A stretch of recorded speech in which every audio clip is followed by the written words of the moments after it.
What's cracking? We're live. Happy Thursday. Right? Thursday, yes, Thursday. Good. Don't ask me, man. What day is it? I think it's Thursday.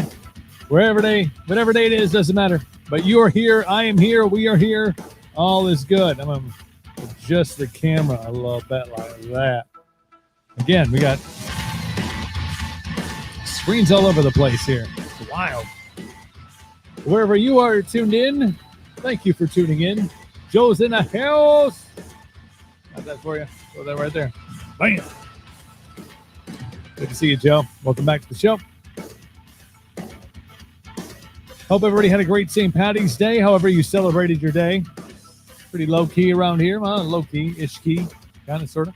Did all the appropriate things. Corned beef cabbage. Shots of Jameson. Couple of Guinness. Couple of Killians. Watch the Boondock Saints. Life good. Life good. It's a good St. Paddy's. It's not like the old days, though. I'll tell you that much. I don't even think it's necessarily a getting older thing. I think it's like, we could go out. We could do all of the things. We could have all of the green beer.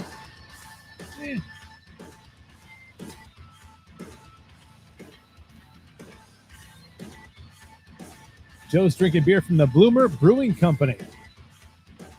I like it. Shout out to Bloomer Brewing. Love it. Tag him in here, Joe. Tag him on here. Let him know you're drinking their brewskis. Well, I suppose you're on YouTube. Maybe you can't tag Bloomer Brewing. Maybe they're not on YouTube yet. But when they get here, you tell them be on the show. As of right now, as you saw me like pounding the water. Like, but sitting behind that, magically, something brewed in Ireland, I think. There's one Guinness left. Matt, sitting around watching you. Sitting around. I know, bro. Got that broken leg, man. Hopefully getting out of the off the crutches next week, though. So that's good. Get you on the thing. Bloomer Brewing just down the block. I like it. Tell them they can put their display right here underneath that fancy monster sign. Make it happen. I like it. Hell yeah. Hopefully, Matt, getting off those crutches, man. That's huge. You want to support the show? You know how you can support the show. You can join our Patreon. Matt is a patron. I think it's patron. I think that the official classification is you're a patron if you're a part of our Patreon. So you can do that. We got plans starting at $10 a month. Exclusive stuff. We're really going to start getting after that. We got some big guests lined up for next week. Really excited about. So patrons of the Cooperville Live Patreon will find that stuff out first.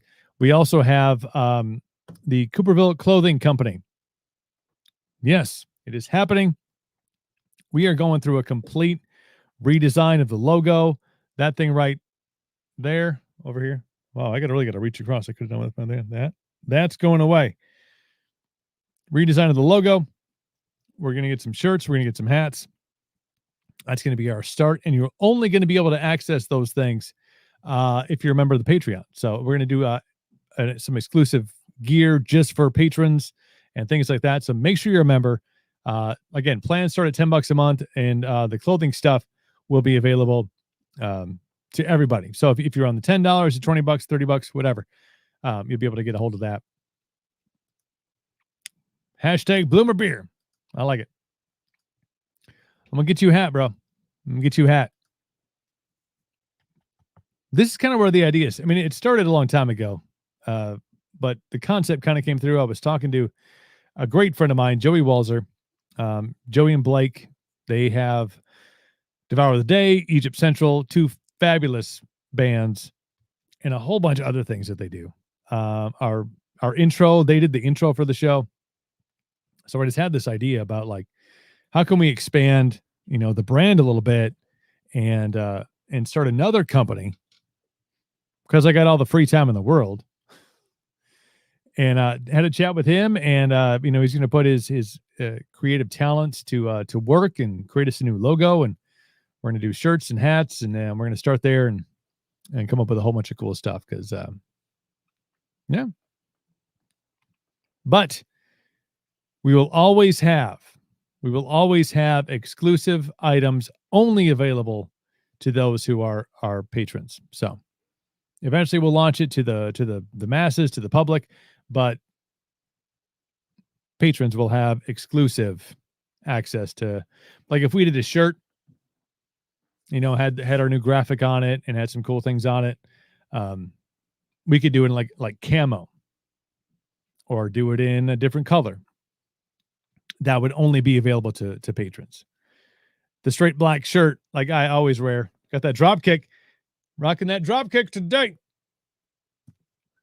because it's the day after St. Paddy's Day. Straight black stuff and grays and things like that, they'll be available to the general population, but we will have exclusive stuff and first edition things only available through our Patreon. So the link to join the Patreon is in the comments of wherever you're watching the show. Please jump on there. Exclusive content. Audio is moving over there. With the new screen adaptation, we can record now. We record at the same time we're streaming. So a bunch of cool stuff going to be going on there. So I encourage you to go and join that, and also share the show. That helps so much when you share the live stream, and you share the videos we post afterwards and the clips and all that thing. It just helps grow the empire, and that's what we're trying to do is make this a viable force in the world of streaming as we move into a streaming world. So to all of you who are watching right now, I see a bunch of people up here on Facebook. Thank you. YouTube, Twitch. Matt's watching on Twitch. Love the Twitch, man. That's important. It's important stuff, man. Keeping it growing. Lots of stuff to get to in the headlines today.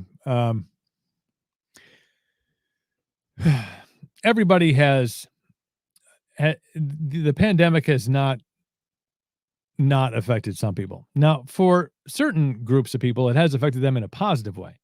I believe the upper crust, the upper 5%, have benefited greatly during the pandemic. Others have suffered, but it's affected in some negative or positive way. It's affected everybody.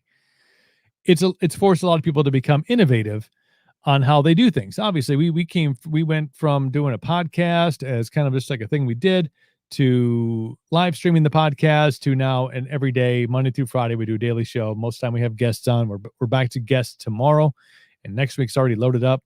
Full slate of guests next week.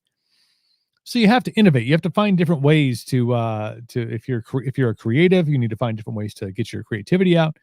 If you just simply need to find ways to make money, put food on the table, you got to be innovative. If your job was affected, everybody's been affected by the pandemic. And some people have found incredibly lucrative ways, albeit questionable. I guess, well, questionable depends on where you stand on ethics, judgment. Everybody says they're non-judgmental, but everybody's judging everybody. Don't buy it. I don't judge anybody. That's a load of shit. You know it. I know it. We all know it. So really, depending on how judgy you are and how much you are worried about being judged, opportunities were aplenty during the pandemic, because where was everybody? Everybody was online. Everybody was, on their phones or on their laptops or on their tablets and on their smart TVs, man. They were dived in. This story comes from the New York Post. It's, I will tell you though, if my mom jumps on here, I'm jumping off the story. All right. So Mom, if you're here, if you're watching, I'm going to change the story. I'm just saying. From food stamps to bulging bank accounts, these OnlyFans moms pulling in serious cash. That's the headline from the New York Post. I'll read the story and then we'll discuss. Mamma mia, the story says. These women with kids are raising out of poverty while cleaning up by stripping down to OnlyFans. And they don't give a fig. A fig? It says fig. It really does. They don't give a fig about being confronted by the kinds of killjoys who bully moms like Tiffany Poindexter. Natalie Marie, a 45-year-old mother of two from Colorado, went from relying on food stamps to earning $1 million per year thanks to her following of generous horn dogs. She told Jam Press, eager to share the wealth and to make more on the side, she also instructed some 200 other homemakers on how to rake in big bucks.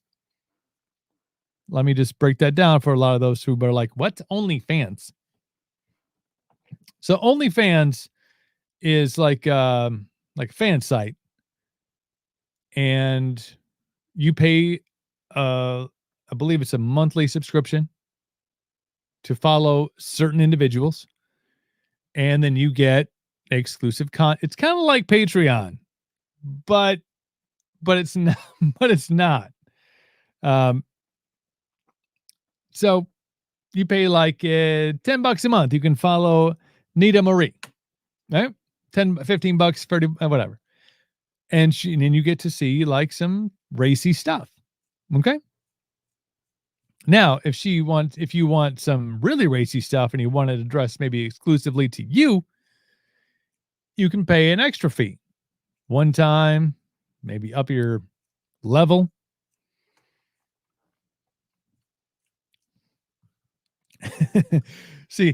Joe, it's kind of like Patreon, but if anybody's joining my Patreon hoping for anything extra, you're going to be sorely disappointed in so many ways. Kidding. Kind of. But I mean, it's insane. It is insane. Y'all can judge. Y'all's wives can judge. You can sit in judgment, but this is insane money. Insane money. Went from relying on food stamps to earning $1 million a year. 7 figures. That's 7 figures. 45 years old. Living on food stamps. $1 million a year. Right?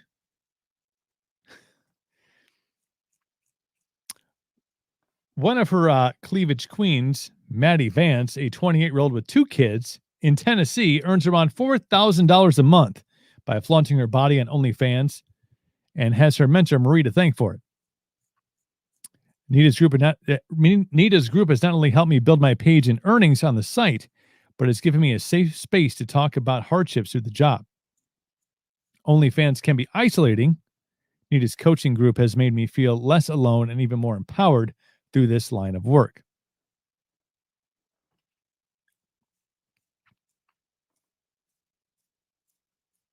Eva Wild, 42, another mom, bulging bank account thanks to her skin-driven earnings of $14,000 to $15,000 per month. She hinted that Marie may be doing the Lord's work. Yes, there it is. There it is. There's the controversy. It's not the nuttiness of it. It's comparing it to the Lord's work. Eva Wild goes on to say, I truly believe God brought her into my life to help me move forward. Pointing out the supportive nature of their clique, she added, it makes my heart so full knowing that I can help women find their happiness and financial stability just like I found mine. By the way, there's photos to go along with this. As I'm reading the story, like they're all popping up. I'm just saying, there's money to be made, people. Stop with all your prudeness. Marie told Jam Press that she stumbled upon her diamond career through the in the rough of life. After after a bit of experience modeling in college, she married in 2002 at the age of 24, divorced in 2017, 2 kids to raise, and a small business to run. The business, working as a sales rep for a Christian beauty company, tanked, and Marie's finances scraped the bottom along with her self-esteem. Posing in the buff ups her spirits. Doing it on OnlyFans without getting too kinky plumped her bankroll. I literally went from qualifying for food stamps to the next year making over $1 million. As she points out, being a MILF amongst the Gen G show-offs doesn't hurt. There aren't many 45-year-olds doing this. I'm in my mid-40s and making more money than most of the models.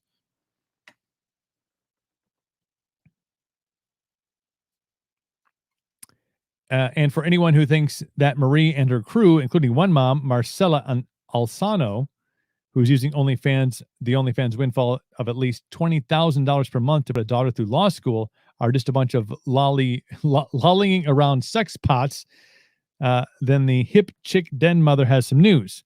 Modeling on OnlyFans is a viable business, it's respectable, and the women of OnlyFans work their butts off, she told Jam Press. It's a lot of brains and a lot of beauty. It does. That's the thing. Is that it does. Not only does it sell, Joe, not only does it sell, it sells big. 20 grand a month. Putting her daughter through law school. Working from home.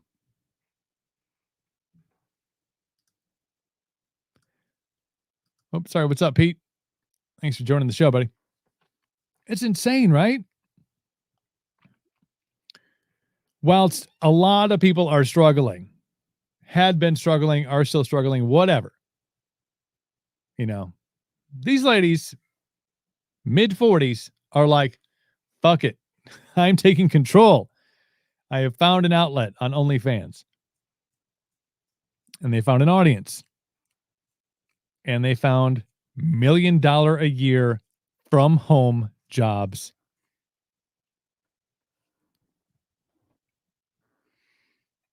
It's innovation. It's smart. If you can shed judgment from others, which a lot of people really struggle with, everybody's always worried about what other people think. I mean, come on, that is $1 million a year from home. Probably got to work out a little bit, I'm guessing. Some do, some don't. Depends on what your crowd is into, I guess. But come on. I think it's entrepreneurship. I think it's using the talents that you have. And again, it's getting over worrying about what other people think. That's huge. That's huge in any business venture. Anytime you're trying to do anything that's a little bit different than the 9 to 5, go to school, get a haircut, get a real job stuff, like you're going to deal with judgment, and it may not come out like directly to your face. You know what I'm saying? Like they probably have a circle of friends that has probably changed in the last year. They went from like, hanging out like, life's kind of shitty, to like, bam. How you like my new ride? So their friend group has probably changed. But if you can find a group, because you don't have to have everybody that likes you. Like, who gives a shit? They don't care. They don't care. You know what they're not doing? Struggling, worrying about paying bills. But what will their kids think? Sexercise. Hey, see? Brilliant. It's freaking brilliant. And if you're sitting in judgment on it, shame on you. Shame on you. They're just doing what they got to do. Opportunity presents itself, and you either attack that opportunity or you go, other people are going to think me weird. Other things, people are going to judge me. Like, who do you, like, there's probably, outside of family, 5 people that you need in your life. family counts, even some of them, when you get to the outskirts, like even some of them, like, you know, but like 5 good friends.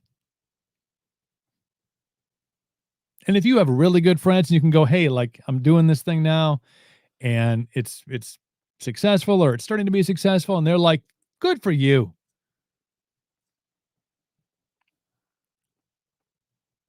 Everybody else, fuck them. Like, really, who cares? These moms just getting out, doing their thing. Don't even getting out. They're at home. Probably have a nice Victoria's Secret credit card. They're just, paying off. Like, put this shit to use finally. Instead of just ordering it, being like, special occasions. I think why not? Why not? Huge moneymaker. Now, I'm guessing, and I don't know. I don't have personal experience, but I'm guessing OnlyFans like probably takes a cut. Like I know Patreon. Like if you want to join our Patreon, that's awesome. Patreon takes a cut of whatever it is that you pay in. I think it's like 10% of whatever. So they're getting paid. That's how they make their money, and I respect that. So on an OnlyFans type of place, they're taking their cut too. Like whether that's 10%, 15%, maybe it's adjustable. I don't know. And they're still bringing home $1 million a year. Well, one of them is. Otherwise, you have the range of $4,000 to $10,000 a month, $20,000 a month.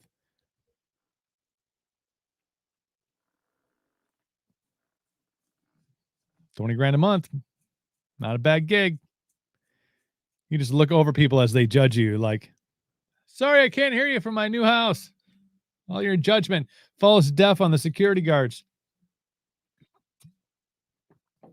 Why not? Judgy people. That's why a lot of people won't do it. I mean, there's maybe people with moral standards. I would never. The sanctity. Liars. I would rather suffer. I'd rather suffer. Crazy though, right? He's like, what was her name again? Let me just check this out. It's a New York Post story from a couple days ago. I've had this on the list of things to talk about, and it's like, hey, we got no guests today. We got guests tomorrow. We don't got no guests today. So I thought I'd bring that to your attention, as I thought, yeah, it's interesting. Do you remember? And I think there's still a Clorox wipe, and this is a weird transition, right? Like OnlyFans to Clorox wipes. Here we are on Cooperville Live. Thank you for being a part of it. Please join our Patreon, right? Clorox wipes is one of those things like toilet paper that during the beginning of the pandemic were incredibly hard to find. They're still in some places. Like I don't understand. I mean, I get it. When we thought the coronavirus could live on services, which it can't. It's like Clorox wipes, man. But it was like forever. It was forever until you started going into stores, and it was never like the Clorox brand, right? Because like we always used to get like Clorox brand wipes. Otherwise, you go to Walmart and you get like the knockoff brand ones, whatever. They were fucking gone. Then you had all these like weird brands that smelled like crap. And you're like, well, I guess if it disinfects, it's fine. If my house smells like death, don't want to get the COVID. Weird though, that they couldn't they couldn't keep up with production of bleach wipes. Whatever. This story is interesting. From BuzzFeed News, a guy who ordered Clorox wipes when the pandemic started, they finally arrived 349 days later.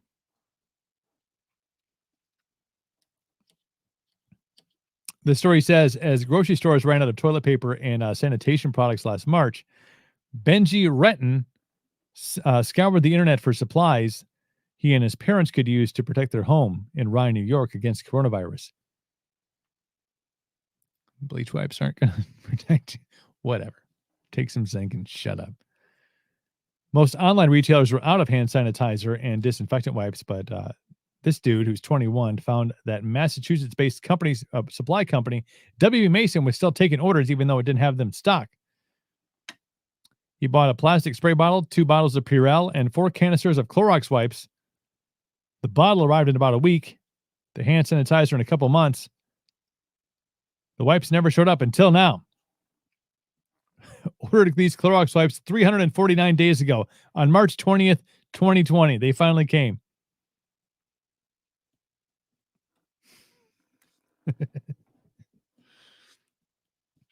Like, how long do you wait until you kind of forget about shit that you ordered? Like, if you go on Amazon, like maybe you have a couple of cocktails and you jump on Amazon and you start ordering stuff, then it's a surprise. But if you know, like, ordered some Clorox wipes, ordered some other stuff, the other stuff came, no Clorox wipes. Like, it's like, how many months does it take before you're like, huh, where's that $20 I spent on Clorox wipes? 349 days later.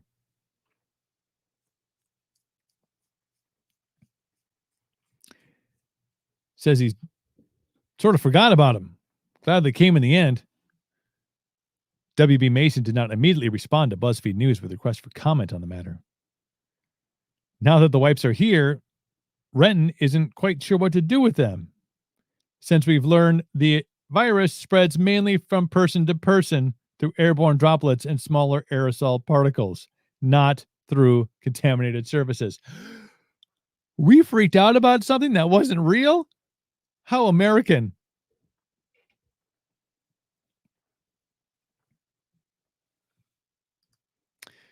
Yes, Joe, better late than never. It's like the Titanic coming to port. Better late than never. Oh, wait. Did you hear that? This story was from months ago. It just popped into my head after making that comment. But there are plans to rebuild the Titanic, like spec for spec, obviously with new technology, and then run the same course that the original Titanic ran.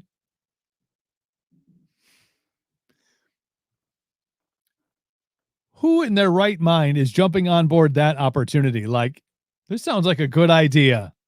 I'm in. Now, obviously, we have much better technology now, and they probably got scanners and scopes in the water. They know, and there's icebergs ahead. Better communication. But still, like,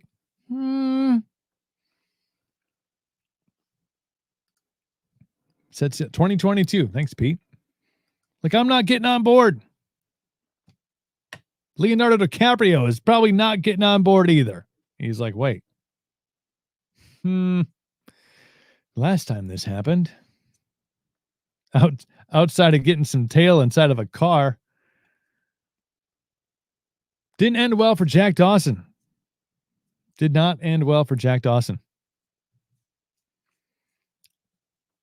But I'm not getting on board the Titanic. No. Even if I win a free ticket, like Jack Dawson did in a card game, not getting back on. C-Dub's back in the house. School reopened. That's a good thing. Education is important over there in Malaysia, where C-Dubs is at.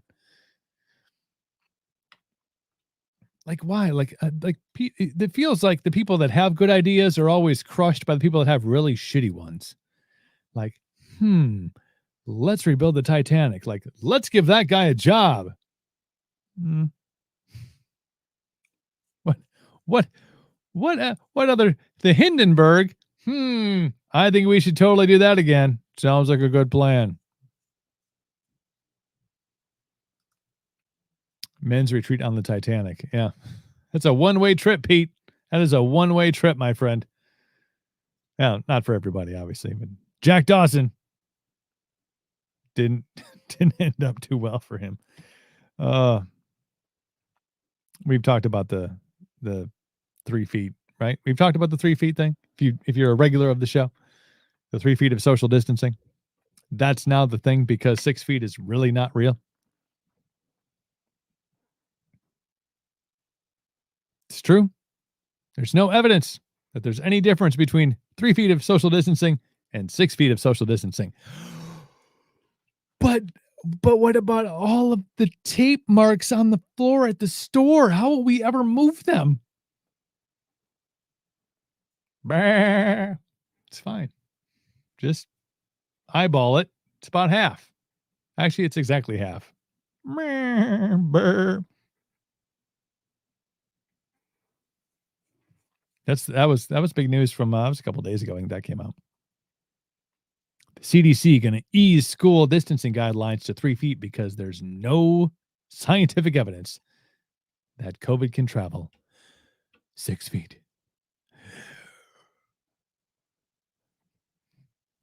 But Texas,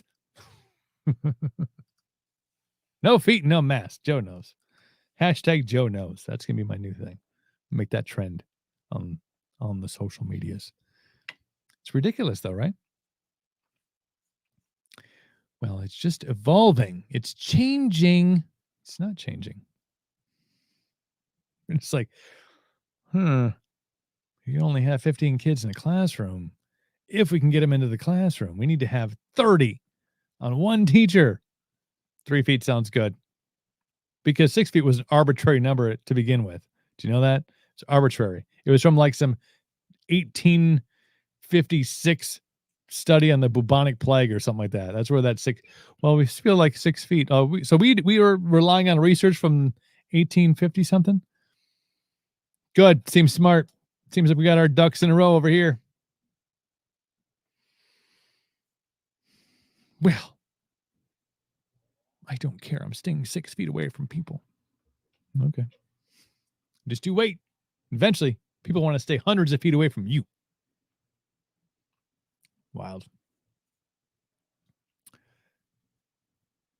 We've seen a lot of devastation in the restaurant and venue industries over the last year, and that obviously that's a lot to do with COVID and shutdowns and lockdowns. And then even when they can come back, then you can only have certain capacity. It's a struggle, you know. It's a struggle, especially in California, where shit's just stupid. Weather's nice. Everything else is kind of stupid. This story comes from Food and Wine magazine, one of my all-time favorites. I'm just saying, I like food. I like wine. It's all good. A California man spent 24 hours sitting in bean dip to help his favorite restaurant. That's dedication that you and I do not have, people. We do not have that kind of commitment to our favorite restaurant.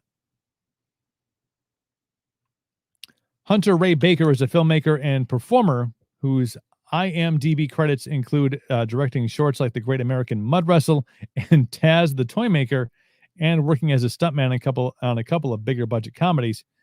But now he is known as the Bean Dip Guy. I guess there's worse things.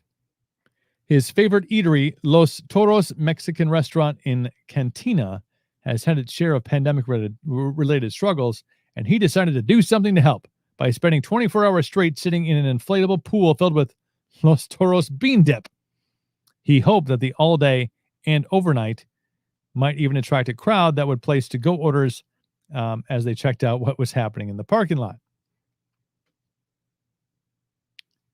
From 9:30 a.m. on Monday until 9:30 a.m. on Tuesday, Baker soaked in his bean dip bath wearing a t-shirt and face mask that featured the restaurant's logo, ordered a margarita and an enchilada, and bought a $200 gift certificate that was given away to a lucky winner.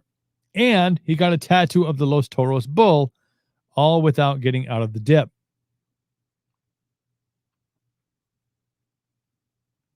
Impressive. And because nothing makes sense anymore, the story says, singer Lana Del Rey also stopped by to wish Parker the best.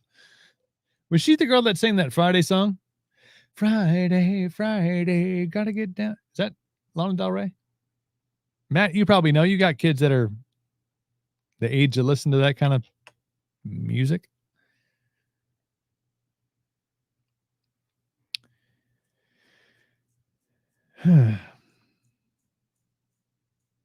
It doesn't say if that actually helped. It doesn't say if it actually helped at all. It talks about the story was founded in 1967.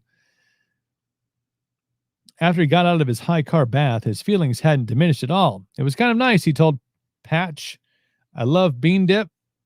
Even more now. The bean dip addiction stays strong.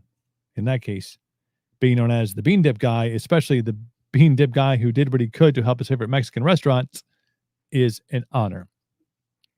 However, it doesn't say if it actually did any good.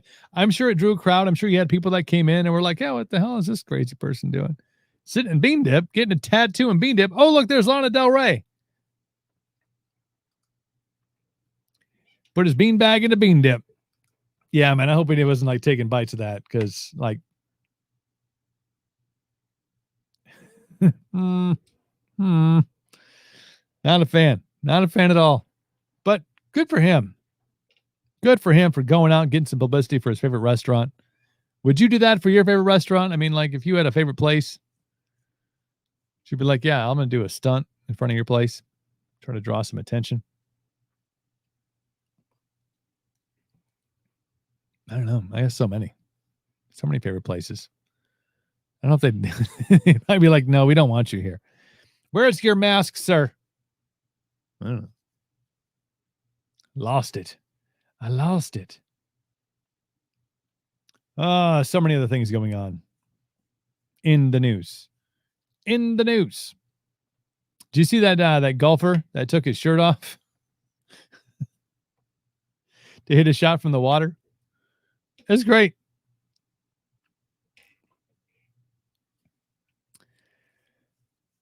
Sebastian Kapelin took off his shirt and a shoe to hit a shot out of the water. That happened at the PGA Tour's annual stop at the Honda Classic on Thursday. Happened today.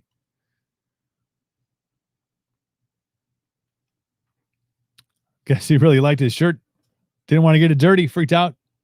Took it off. Took his shoe off. Hit the shot out of the water. Fans went to town with comments on the Twitter to the images and the video of the dude taking his shirt off and hitting his golf ball out of the water. One quote was, "This is me by hole 18 every time." I don't think that has anything to do with the golf game. Another commenter on Twitter said they should make all players dress like MMA players. No more farmer stands. Just MMA stuff, you know, short shorts, no shirt. Yeah.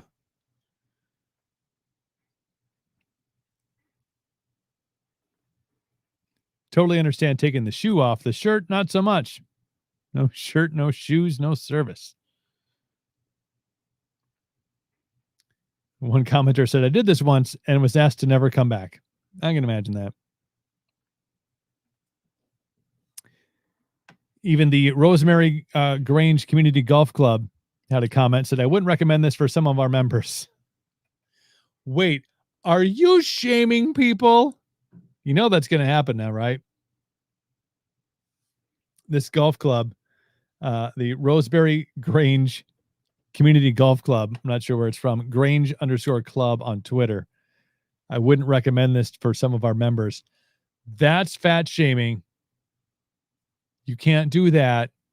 You are going to cause an uproar. People are going to be pissed.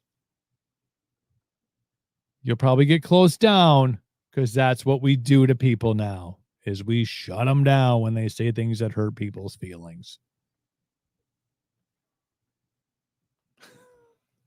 I like how that one just snuck in there. Oh, wait, we were just talking about a dude taking his shirt off to go golfing. Now we're talking about cancel culture again. Gasp. It's wild, though. I don't know if I have a shirt I like enough, and I like to golf. I haven't been golfing in a long time, though. Just life and shit. But, you know, I had to take a day off of work to get a fucking haircut. That's my sitch. But I don't ever recall knowingly removing clothing. Well, there is a rule. Matt, what's the rule? If Matt's still in watching on Twitch, if you don't hit it, and oh my God, this is going to be sexist, but it's a golf thing. If you don't hit it, your tee shot past the ladies' tee, on the next at the next tee box, you have to shoot with your pants around your ankles. Isn't that a thing?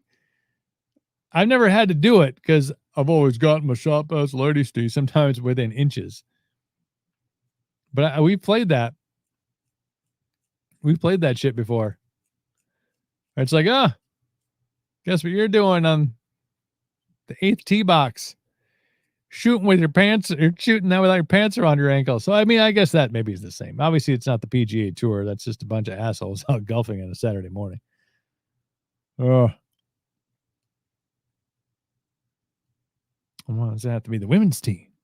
I don't know. It's just a marker. If you don't, which is usually fairly close to the tee box that we shoot off of. So it's not that much of a stretch, right? Oh. See, Joe knows. Joe's been there before. Joe's like, yeah, haven't gone to pass the ladies' tee. Gonna do the thing.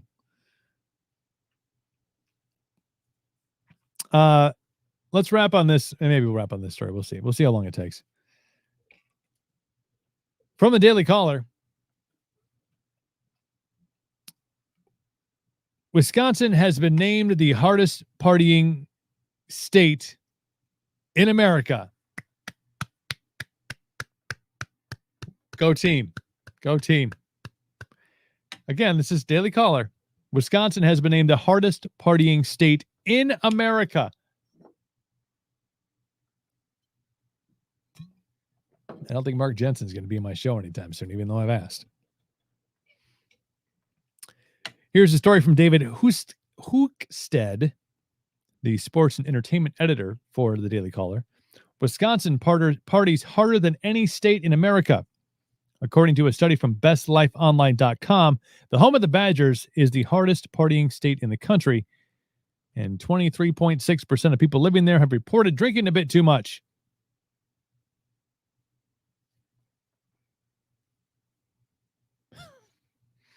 According to who?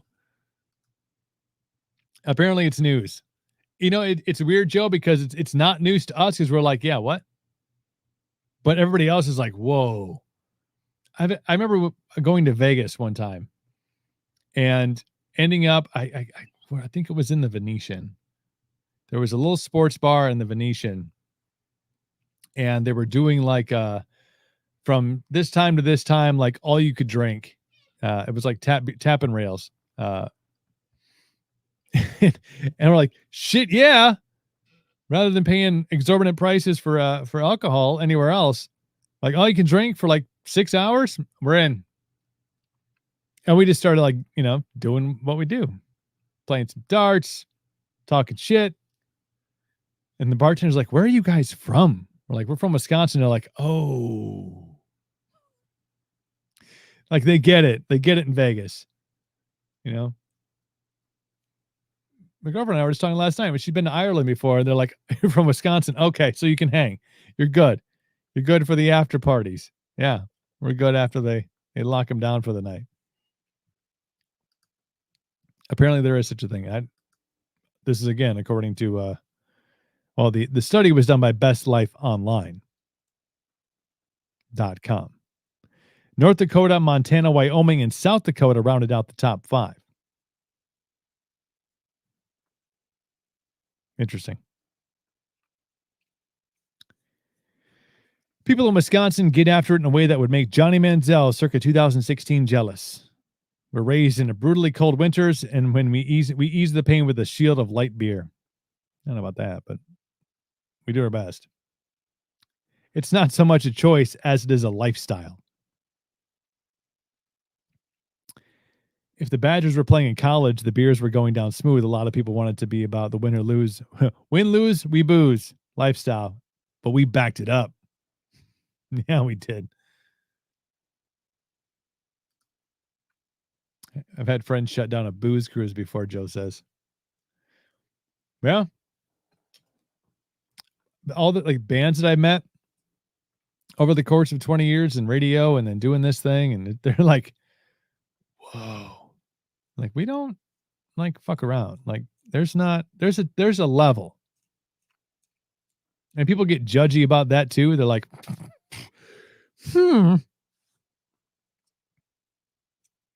Some people wear that shit like a badge of honor on their sleeve. Like, yeah, you see that? I'm from Wisconsin, where you know nothing. And they don't get it. Like, go to clubs and go to places in other states. They don't understand. Like, what are you doing back up here at the bar? Like, well, I just finished that one. Like, that's your 10th. You're like, yeah. Is there a problem? Is there a limit? Do I need to go somewhere else? It's nuts, man. People get all judgy. Like, you shouldn't be proud of that. Like, all right, what's the other thing you want to be proud of? What else we got? Cheese. We got cheese and beer.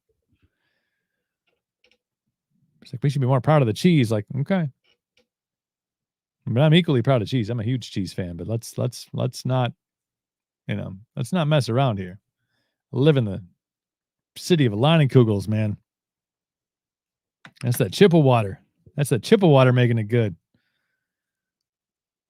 Montana. Probably Bozeman. Yeah. I've never been to Bozeman, but I've heard great things. It's a great atmosphere.